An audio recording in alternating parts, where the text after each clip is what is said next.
అందరికీ నమస్తే. Welcome back to Godavari Gorumudda channel. నేను ఇప్పుడు చెప్పే కొబ్బరి బూరెలు మీరు ఎలా అయినా సింపుల్గా చాలా ఈజీ స్టెప్ తోటి చేసుకోవచ్చండి. నేను ఎలా సింపుల్గా చేయాలో చూపిస్తాను. ఎలాంటి ఏ పూజకైనా సరే మీరు ఇవి నైవేద్యంగా పెట్టొచ్చు. దీనికి నేను 1 కేజీ వరిపిండి తీసుకున్నానండి. ఇది పొడిపిండి అయినా లేకపోతే మీరు బియ్యం నానబెట్టి లైట్గా ఎండబెట్టేసి హోల్ నైట్ ఆ తర్వాత అయినా ఆడించుకోవచ్చండి. ఇందులోకి ఒక 1 కోకోనట్ అండి, ఎండు కొబ్బరి అయినా తీసుకోవచ్చండి, లేకపోతే పచ్చి కొబ్బరి అయినా కొంచెం ఎండబెట్టి ముక్కలు కోసేసి వేసేసుకోవచ్చండి. ఇలా చిన్న చిన్న ముక్కలు, 1 కొబ్బరి అయితే 1 కేజీ పిండికిలో నేను చిన్న చిన్న ముక్కలు చేసుకొని వేశాను. దీనికి మనము దాదాపుగా ఒక 700 గ్రాముల నేను బెల్లం అయితే తీసుకున్నానండి. దానితోటి మీరు ఎంతైతే బెల్లం తీసుకుంటారో దానికి సగానికి నీళ్లు పోసుకోండి. నేను చిటికెడు సోడా వేస్తున్నానండి. చాలా కొంచెం వేసుకోండి, ఎందుకంటే బూరెలు కొంచెం పొంగడానికి ఈజీగా ఉంటాయండి. అవన్నీ వేసేసి అందులో ఒక చిటికెడు సాల్ట్ అనేది వేసి దాన్ని ఈ బెల్లం పాకంతో కలుపుకోవాలండి. జస్ట్ బెల్లం అనేది కరిగితే చాలండి.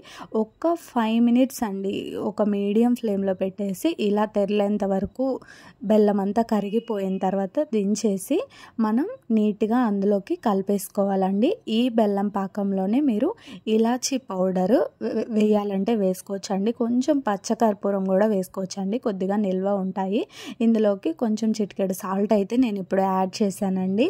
ఇది మొత్తంలోకి మనం ఇలా, ఎందుకంటే బెల్లంలో మనకి బెల్లం అచ్చులు చేసేటప్పుడు వాళ్ళు కింద పెట్టి చేస్తుంటారండి. కాబట్టి అందులో చిన్న రాళ్ళు లాంటివి కానీ లేకపోతే షుగర్ కేన్వి మీకు పుల్లలు పీచులు అలాంటివి కూడా ఉంటాయండి.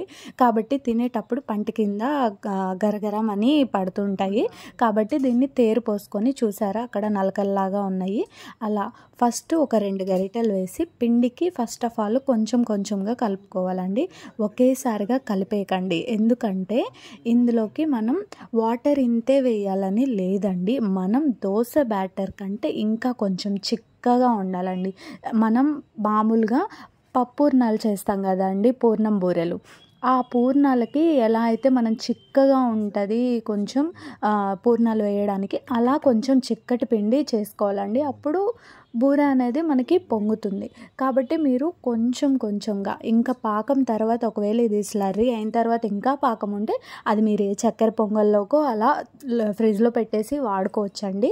కాబట్టి మీరు ఫస్టే మొత్తం అంతా వేసేయకండి, చాలా కొంచెం కొంచెంగా తీసి మీరు ఇక్కడైతే నేను చూపిస్తున్న విధంగా మిక్స్ చేసుకోవాలి.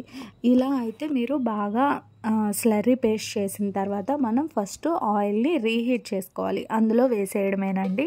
ఇది చాలా సింపుల్ ప్రాసెస్ అండి. వరి బియ్యం తీసుకోవడం, పాకం పట్టేయడం, ఇందులో పోసేయడం అండి. ఏం లేదు, మీరు పాకం కూడా అక్కడ కూర్చొని తిప్పేంత శ్రమ కూడా లేదండి.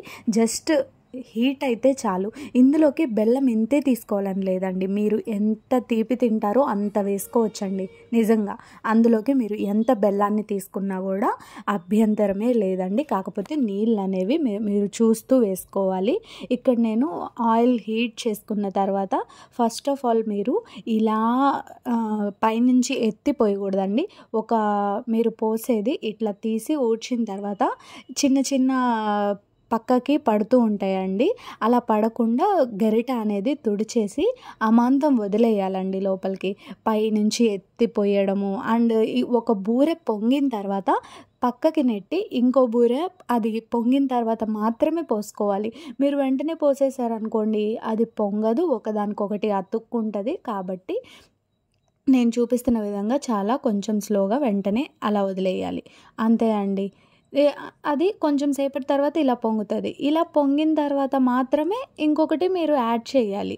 ఈలోగా మళ్ళీ వెంటనే వేసేయకూడదు. దట్టు మీరు మిడిల్లో మాత్రమే వేయాలి, ఎందుకంటే గుంటగా ఉంటుంది కదండి.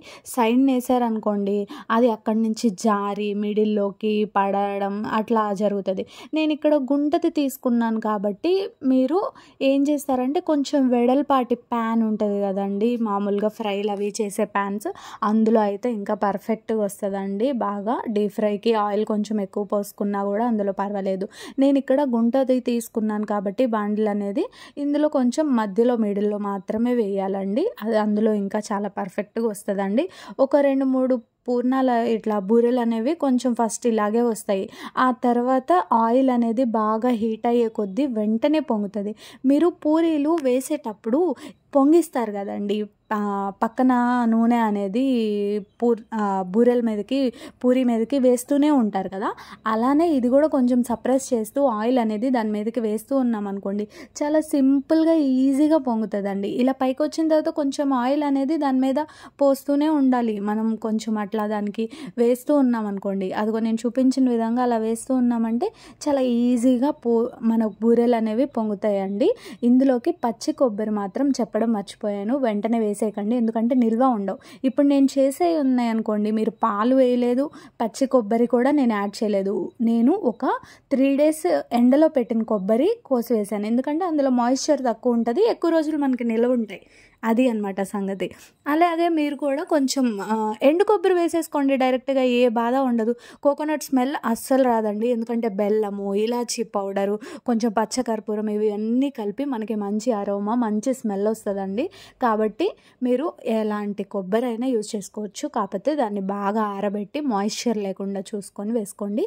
ఇవి డెఫినెట్లీ మీకైతే 1 నెల 2 నెలల వరకైనా నిల్వ ఉంటాయి.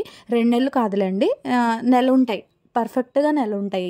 మీరు కార్తీక మాసాల్లో కానివ్వండి, దేవీ నవరాత్రుల్లో కానివ్వండి, ఎప్పుడన్నా ప్రసాదం చేయలేని రోజున ఇవి 2 డబ్బాల్లో పెట్టుకోండి. సగం బూరెలేమో తినడానికి, సగం బూరెలేమో అమ్మవారి ప్రసాదాలకి పక్కన పెట్టేసుకుంటే ఎప్పుడు పడితే అప్పుడు బూరెలు అమ్మవారికి ప్రసాదం చేసేయచ్చండి.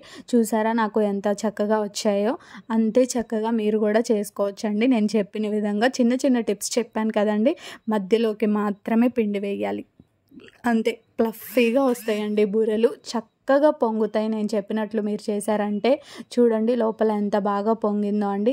అంతే అండి, చాలా సింపుల్ స్టెప్స్ తోటి మీరు ఇవి చాలా ఈజీగా చేసేసుకోవచ్చు అండి. కాకపోతే బూరె పొంగిందాక అక్కడ నించోవాలి అంతే, కానీ కొంచెం నించొని చేసే పని, కానీ చాలా ఈజీగా ఉంటుంది. Thank you so much. Hit A like.